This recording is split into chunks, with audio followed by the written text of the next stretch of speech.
$3.4 trillion.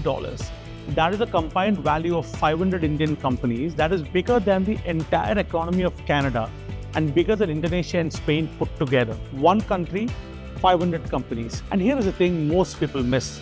The companies winning today are not the ones you would expect. So let me break down who's really at the top of India Inc.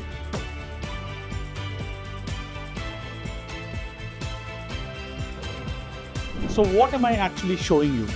Every year at Hurun India, we rank the country's 500 most valuable companies. That is the Burgundy Private Hurun India 500. And this is our 5th edition. And the most valuable is a key phrase. We don't rank these companies by how much they sell, that's revenue. That's the old way of looking at things. We rank them by what they're worth, their market value. It's a bet on the future, not a scorecard of the past. To even make this list this year, a company had to be worth over rupees 10,200 crores plus, but it's more than $1 billion. Every single one of these 500 is a $1 billion business. Together, these 500 companies employ 90 lakh people and are worth that eye-watering $3.4 trillion. Let's start with the headline ranking. The 500 most valuable companies ordered by what they are worth. At the very top, for the 5th year running, is Reliance, valued at just over 19 lakh crore rupees. Below it comes HDFC Bank, Bharti Airtel, ICICI Bank and TCS to complete the top 5. And here is a striking thing about this main ranking. The top 10 companies alone are worth 86 lakh crore rupees, which is more than a quarter of the entire list is concentrated in just 10 names. But the overall ranking only tells you who is the biggest today.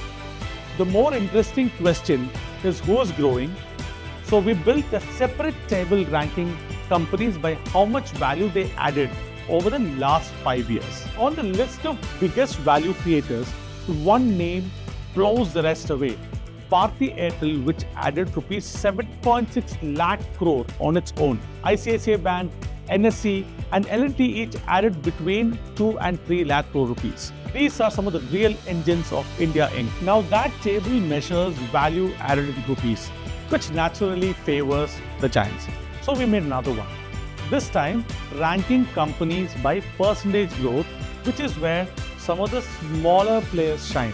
And on that list, the fastest growing list, the leader is BSE. The stock exchange itself up 1900% in 5 years. Suzlon Energy is up nearly 1200%. Adani Power 920%. And even a jewelry brand, Joy Lucas, has climbed 781%. We also tracked something simpler. Which companies physically climbed most places on the list, which has got the highest rank of grade. On the table of the biggest rank climbers, Suzlon jumped 386 spots, BSE 384 and Joy Lucas 325. When a company moves that far up rankings, it hasn't just had a good year, it has reinvented itself. Of course, for every company climbing, others are sliding. So we also ranked the biggest losers in value. On topping the list are our IT giants. Together, TCS, Infosys and Wipro have wiped out 8.5 lakh crore in value over 5 years.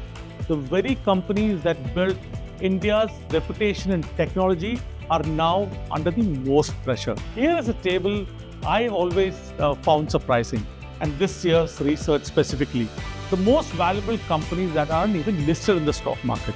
At number 1 on the unlisted ranking is the National Stock Exchange itself, which is worth about rupees 5 lakh crores. But it's a lovely little irony.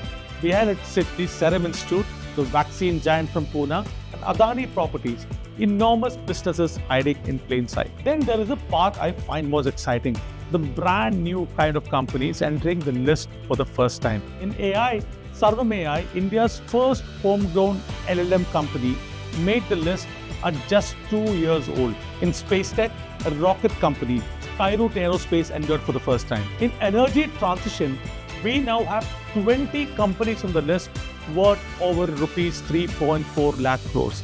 So I can officially say that energy transition has gone mainstream in India. And my favorite first, cricket.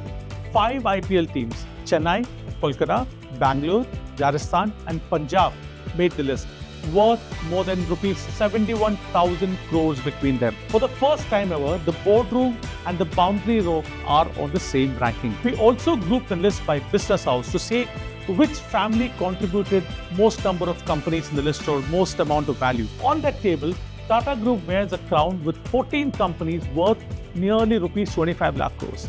Adani is next with 8 companies, but here's the fun part. Reliance does it with just 2 companies and still holds the second highest value of any group. It proves that the size is in everything. And finally, we look beyond value at human side.